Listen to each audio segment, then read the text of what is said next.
bénis en mon nom. Je suis au milieu de vous. Oui, par les yeux de la foi, tout-puissant Seigneur, nous savons que tu es au milieu de nous.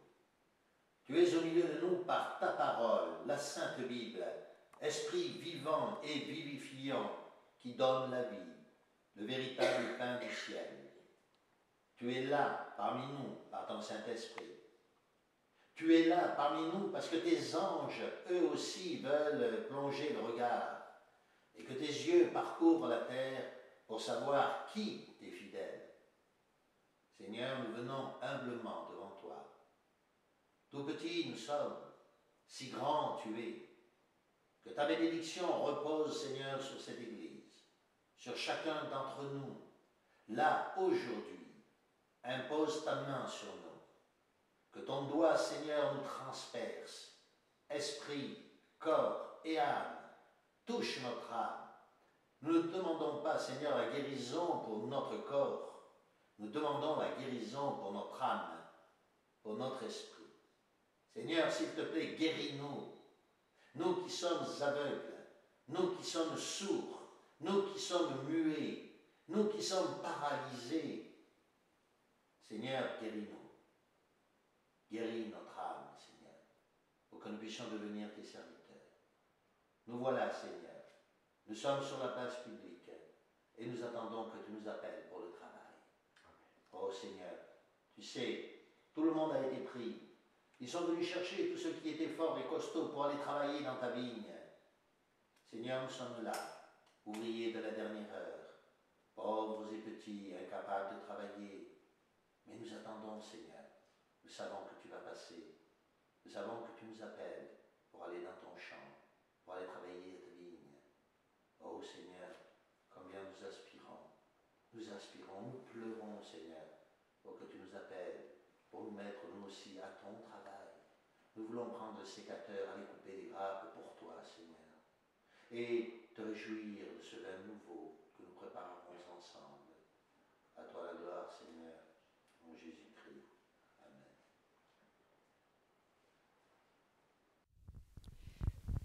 Quand ils eurent déjeuné, Jésus dit à Simon-Pierre, « Simon, fils de Jean, m'aimes-tu plus que ceci ?»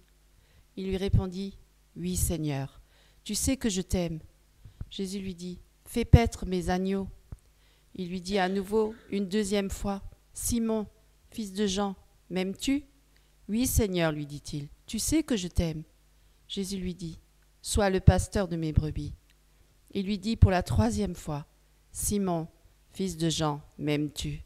Pierre lui fut peiné de ce qu'il lui dit pour la troisième fois. « M'aimes-tu » ? Il lui dit, « Seigneur, tu sais tout, tu sais bien que je t'aime. » Jésus lui dit, « Fais paître mes brebis. En vérité, je te le dis, quand tu étais jeune, tu mettais toi-même ta ceinture et tu allais où tu voulais. Quand tu auras vieilli, tu étendras les mains et un autre te ceindra et t'emmènera où tu ne voudrais pas. » Il signifiait, en parlant ainsi, le genre de mort par lequel Pierre devait glorifier Dieu. Ayant dit cela, il lui dit, « Suis-moi. » Se retournant, Pierre aperçoit, marchant à leur suite, le disciple que Jésus aimait, celui-là même qui, durant le repas, s'était penché sur sa poitrine et avait dit, « Seigneur, qui est-ce qui te livre ?» Le Seigneur voyant donc, le voyant donc, Pierre dit à Jésus, « Seigneur, et lui ?» Jésus lui dit, « Si je veux qu'il demeure jusqu'à ce que je vienne, que t'apporte ? Toi, suis-moi. »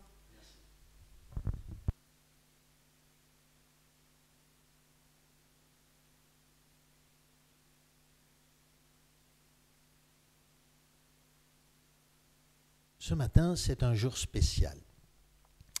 C'est un jour de baptême. Oui, ce matin, c'est un jour de baptême.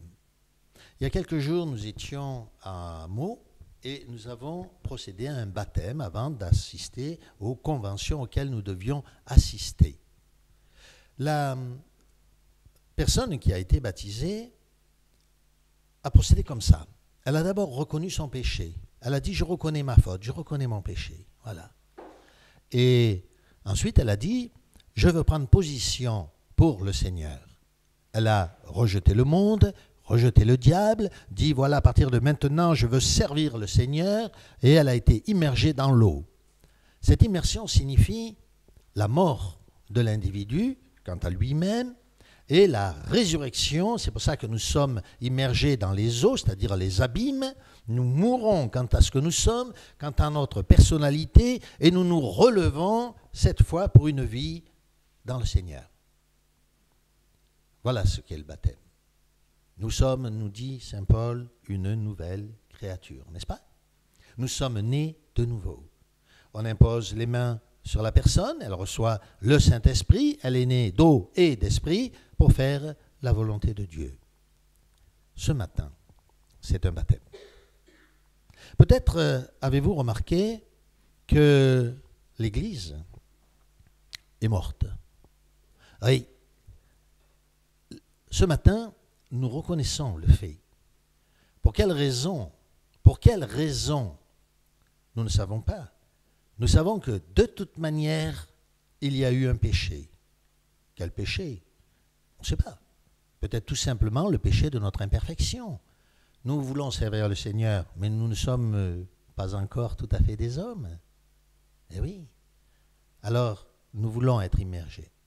Nous voulons que cette Église, aujourd'hui on parle d'église, bâtiment, assemblée, non, l'Église c'est l'assemblée.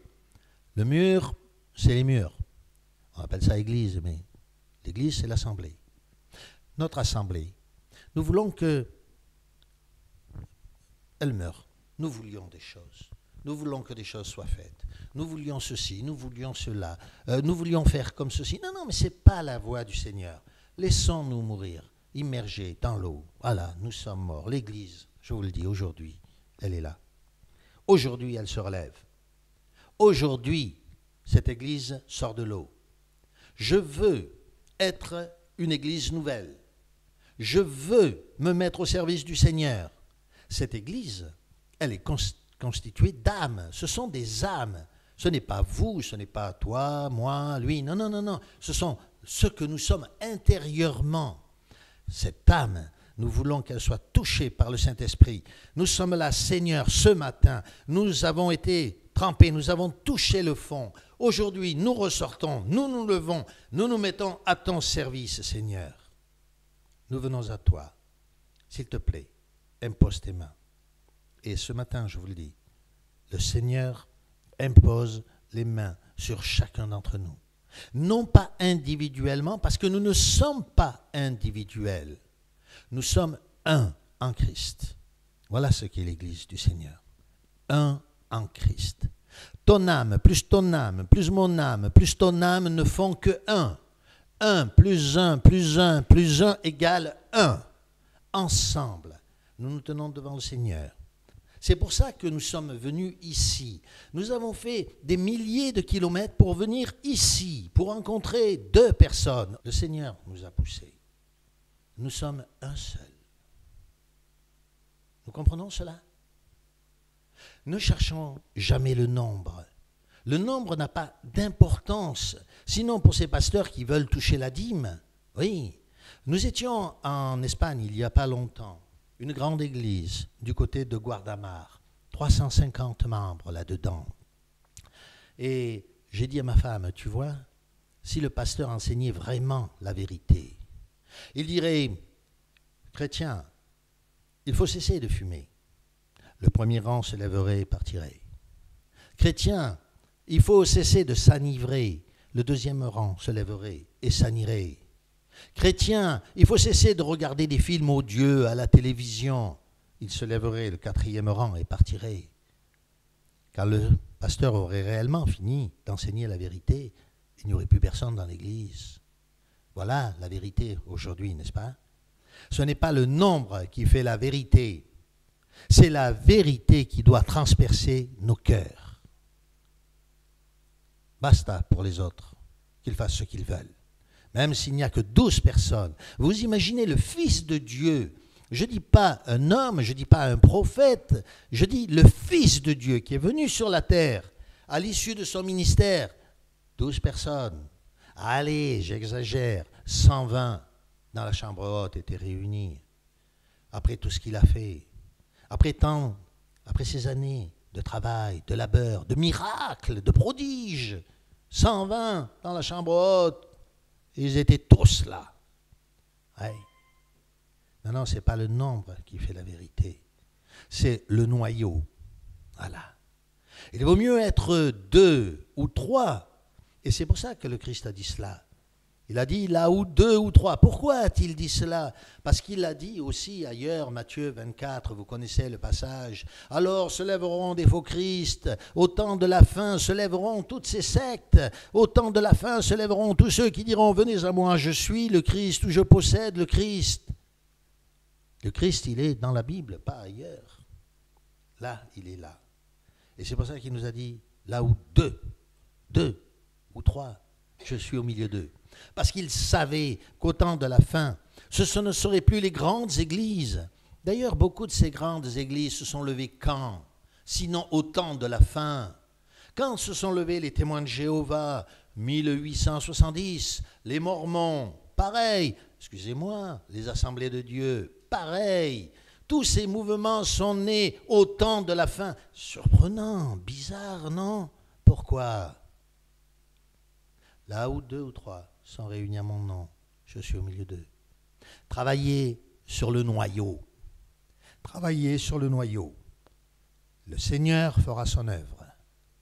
Et c'est notre sujet d'aujourd'hui.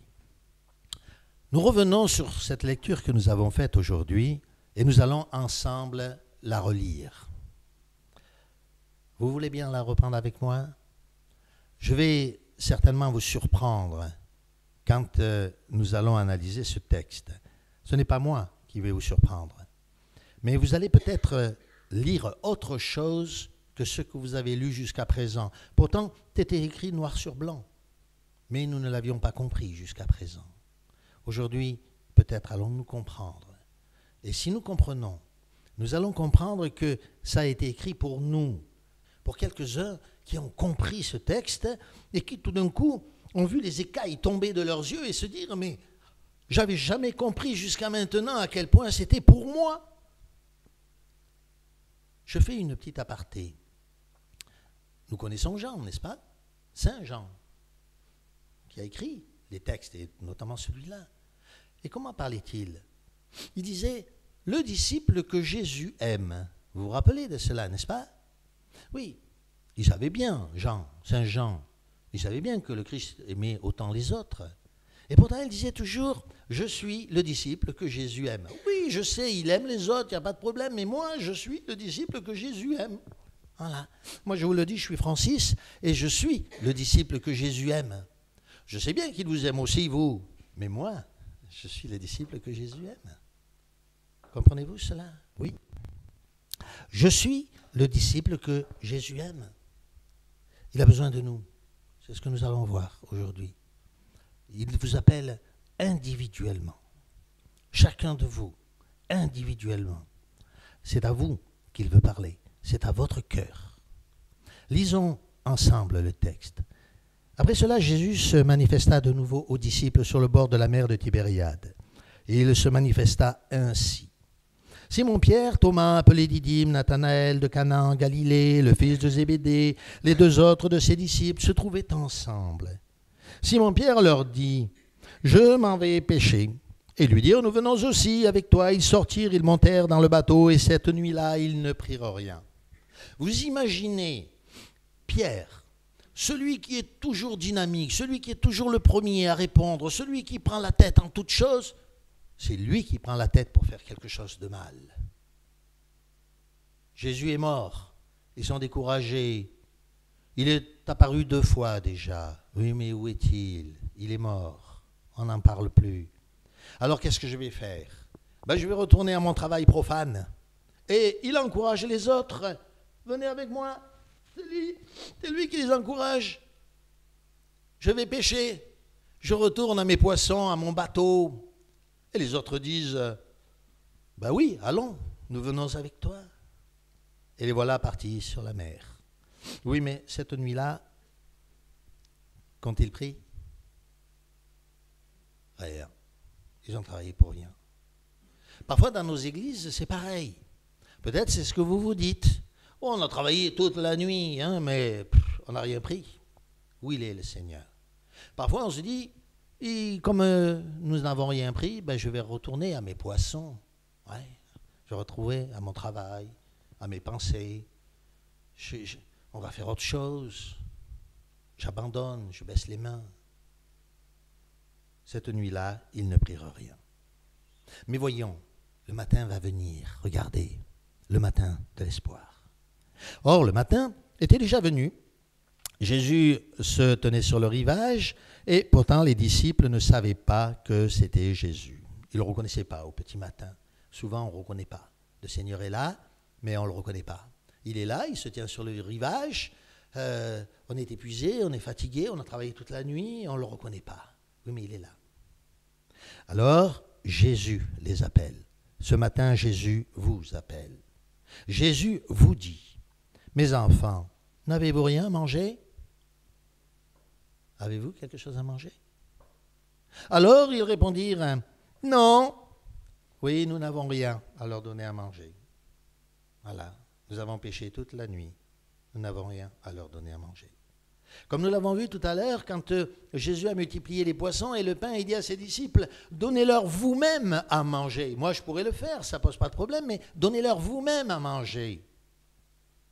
Oui, mais non, on n'a rien. On n'a rien. Alors Jésus vous parle aujourd'hui et il vous dit, jetez le filet, là, aujourd'hui. Jetez le filet, non pas à gauche du bateau, non, à gauche, ce n'est pas le bon endroit, mais à droite. Et vous trouverez. Alors, ils jetèrent le filet, et ils n'avaient plus la force de le tirer, tant il était plein de poissons. Le Seigneur, aujourd'hui, vous dit, jetez le filet à droite. Jetez-le à droite. Et tout d'un coup, vous allez voir, vous allez avoir besoin d'aide. Continuons la lecture. Le disciple que Jésus aimait dit alors à Pierre, « C'est le Seigneur !» Lui le reconnaît. Aujourd'hui, moi je vous le dis, parce que je suis aussi le disciple que Jésus aime. Vous ne l'avez pas reconnu sur le rivage. Et aujourd'hui, je suis venu pour vous dire, c'est le Seigneur. Jetez le filet à droite. Le filet va être plein de 153 gros poissons. C'est le Seigneur. À ces mots, c'est le Seigneur. Simon-Pierre mit son vêtement, car il était nu, pour être plus exact, demi-nu, bien entendu, et il se jeta à l'eau. Allez-vous vous jeter à l'eau? Avez-vous l'esprit de Saint-Pierre en entendant la voix du Seigneur qui vous dit « C'est le Seigneur aujourd'hui ». Allez-vous vous jeter à l'eau? Avez-vous cette foi, cette réaction de Saint-Pierre, de zèle, d'élan pour aller à la rencontre du Seigneur?